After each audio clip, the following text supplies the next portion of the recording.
안녕하세요. 결혼을 약속했던 남자친구에게 큰 실망을 하고 파혼을 하게 된 30대 여성입니다. 이런 남자 때문에 버린 제 지난 시간을 생각하면 속이 상하다 못해 쓰려서 입에서 단내가 날 지경이에요. 남자친구라고 부르고 싶지도 않지만 마땅한 호칭이 떠오르지 않아 일단은 편의상 남자친구라고 할게요. 남자친구와는 소개팅으로 만났어요. 내키지 않는 소개팅이었지만 주선자가 너무 괜찮은 사람이라며 자기 입장 한 번만 생각해서 나가달라고 하더라고요. 사실 주선자는 저와 그렇게 가까운 사이는 아니었는데 남자친구가 주선자의 핸드폰에서 제 사진을 보더니 꼭 소개를 해달라고 하더랍니다. 자기 이상형에 가깝다면서요. 그리고 남자친구는 주선자의 선배였기 때문에 거절할 수가 없었다고 하대요. 운동하는 쪽이라서 선후배 관계가 좀 더 어렵다고 저한테 한 번만 부탁한다고 매달리는데 좋은 일하는 셈 치고 알겠다고 했어요. 소개팅을 한다고 해서 꼭 사귀어야 하는 건 아니잖아요. 그렇게 만나게 된 남자친구는 키도 크고 체격도 좋고 솔직히 제가 여자치고도 작고 왜소한 편이라서 뭐랄까 저하고 반대인 이성에게 끌리거든요. 그래서 처음 남자친구에 대한 인상이 나쁘지 않았어요. 남자친구야 뭐 이미 저한테 호감을 갖고 나온 자리라서 그런지 제 기분을 맞춰주려고 노력하는 게 눈에 보였고요. 이후로도 남자친구가 워낙 적극적으로 다가왔고 그래서 소개받은 지 2달이 채 되지 않아 연인 사이가 되었습니다. 여담이지만 제 덕에 자기가 기가 산다며 주선자가 너무 고맙다고 밥을 다 사주더라고요. 그렇게 남자친구와 연애를 시작했는데 생각지도 못한 남자친구의 면을 보게 되었으니 그건 바로 남자친구의 주사였습니다. 저도 대학교 다니고 사회생활하면서 주변인들로부터 여러 가지 다양한 주사를 많이 봐왔지만 남자친구의 주사는 제가 여지껏 본 것과는 좀 다르더라고요. 그건 바로 깨물고 꼬집기였어요. 그 큰 덩치를 한 남자가 술만 취하면 바로 옆에 누가 있건 간에 깨물고 꼬집고 그러더라고요. 특히 팔이나 손가락이나 심할 때는 허벅지를요. 그것도 가볍게 물었다 놓는 게 아니라 정말 입자국이 남을 정도로 멍이 들 정도로 깨뭅니다. 아무리 사랑하는 사이라도 그런 주사를 누가 좋다고 하겠어요? 더군다나 저 같은 경우 취해도 주사라고 해봤자 어디 구석에 가서 잠이나 자는 게 전부였지 절대로 남에게는 끼치지 않거든요. 아무튼 그래서 남자친구와는 연애 초반에 몇 번 술을 마시긴 했지만 이후로는 아예 술자리를 피했습니다. 고치라고 몇 번이나 말했지만 노력해도 안 된다고 하고 그리고 솔직히 술 취한 사람이 노력을 어떻게 하겠어요? 그냥 같이 술 안 먹고 술자리에도 못 가게 하고 그런 식이었지요. 그러다 작년 어버이날이었어요. 저는 본가에서 살고 있었지만 남자친구는 서울에서 자취를 하고 있었거든요. 서울에 있는 대학에 합격한 데다가 학과 특성상 학교에 오래 붙어 있어야 하던 탓에 자취를 시작했다고요. 그리고 그렇게 독립해서 살던 사람이 대학교 졸업을 했다고 다시 본가로 들어가는 게 쉬울 리가 없었지요. 어차피 직장도 서울에서 잡아야겠다 싶어서 그렇게 서울에 자리를 잡게 되었답니다. 참고로 지금은 생뚱맞게 인테리어 회사에서 일을 하고 있어요. 한편 보통은 어머님께서 남자친구 집에 종종 오셔가지고 반찬도 두고 가시고 청소도 하고 가시고 그러더군요.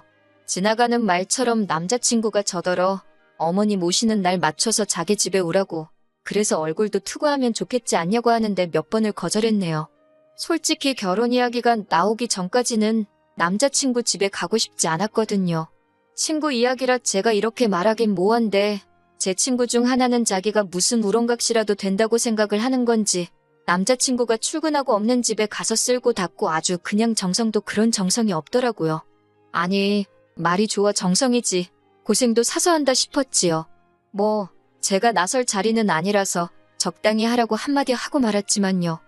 그러다 작년 봄 처음 결혼 이야기가 나왔습니다. 그리고는 얼마 지나지 않아 어버이날이 다가오니 남자친구가 이번엔 같이 인사드리러 가자고 하더라고요.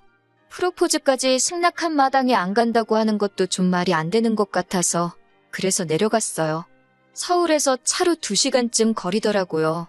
제가 원래 참을미가 심하기도 하고 긴장도 돼서 그런지 가는 내내 속이 좋질 않았습니다. 그렇게 도착한 남자친구의 집은 평범한 가정집이었어요. 남자친구가 이제 보니 아버님을 꼭 빼다 닮았구나 싶을 만큼 아버님도 체격이 좋으시더라고요. 어머님은 아들이라면 껌뻑 넘어가는 분이셨고요. 남자친구 집 근처 맛집에서 회를 사서 갔는데 아버님이 이 좋은 날 술이 빠질 수 있겠냐며 어디선가 소주 몇 병을 가지고 나오셨습니다. 저는 속이 좋질 않아서 술은 마시고 싶지 않았는데 어른이 주시는 잔이라 거절하기가 어려웠네요. 반면에 남자친구는 자기 부모님이라 그런지 거침없이 들이키더라고요. 그러더니 그 주사가 어디 가나요? 옆에 앉아있는 저를 깨물고 꼬집고 난리가 났습니다. 그런데 어머님도 아버님도 말리기는커녕 괴로워하는 제 반응을 재밌어 하시더라고요. 어이가 없어서 저도 술도 꽤나 취했겠다.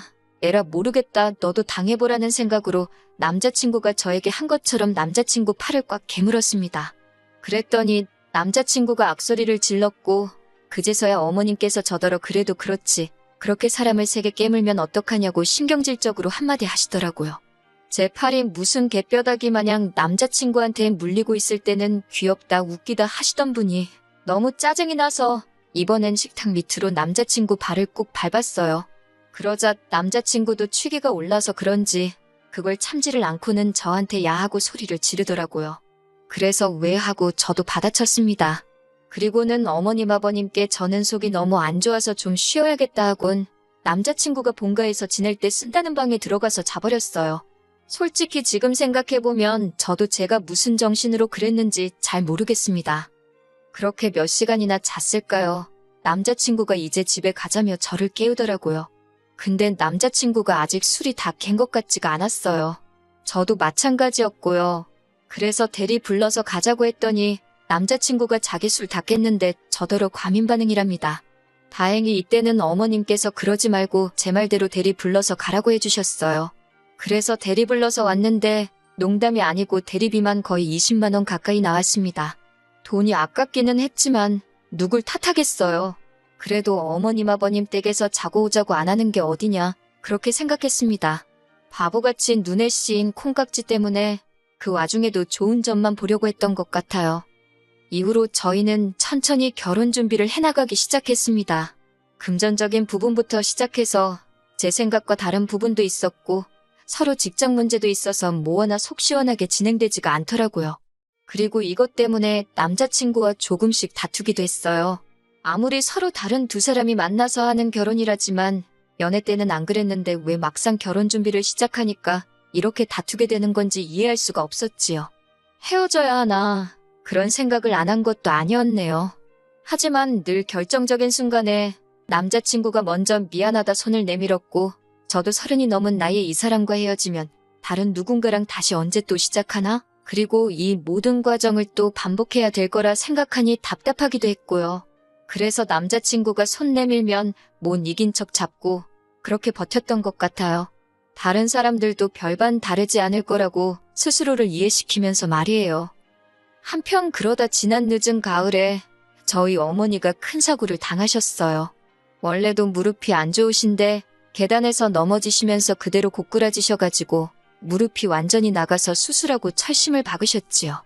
그뿐만이 아니라 어깨도 심하게 골절이 되었고요. 병원에도 꽤 오래 입원해 계셨습니다. 그런데 남자친구가 한 번도 얼굴을 안 비추더라고요. 저는 내심 자진해서 남자친구가 먼저 언제 뵈러 가도 될 거냐, 건강은 좀 어떠시냐 하고 물어봐 주길 바랬는데 하다못해 틀에 박힌 안부 인사는 고사하고 저희 어머니가 입원을 하신 바람에 결혼 준비가 좀 늦어지는 것 같다고 서운해하더라고요. 그런 사람한테 병문안 이야기를 하기가 어찌나 구차하게 느껴지던지. 그리고 돌이켜 생각해보면 이로 인해 남자친구를 향한 제 마음이 조금씩 달라지고 있었던 것 같아요. 다만 여러 가지로 신경 쓸 일이 많다 보니 남자친구에 대한 마음을 가지고 고민할 여력조차 없었다고 할까요? 그런데 안 좋은 일은 왜 한 번에 연달아 터지는 건지 모르겠습니다. 저희 어머니가 퇴원을 하시고 얼마 되지 않았던 때였습니다. 생각지도 못한 충격적인 이야기를 듣게 되었어요. 그건 바로 남자친구의 어머님께서 간암 판정을 받으셨다고요. 너무 늦게 검사를 받으신 탓에 간암인 걸 알게 되기는 했지만 손도 써볼 수 없을 만큼 늦은 상태였답니다. 의사 말로는 길면 3-4달은 버틸 수 있을 거라길래 그때부터 남자친구와 저도 결혼식 준비에 박차를 가했어요. 집이고 혼수고 그런 건 나중에 해도 된다. 일단 식부터 빨리 올리자며. 그런데 솔직히 털어놓자면 저는 마음이 불편했어요.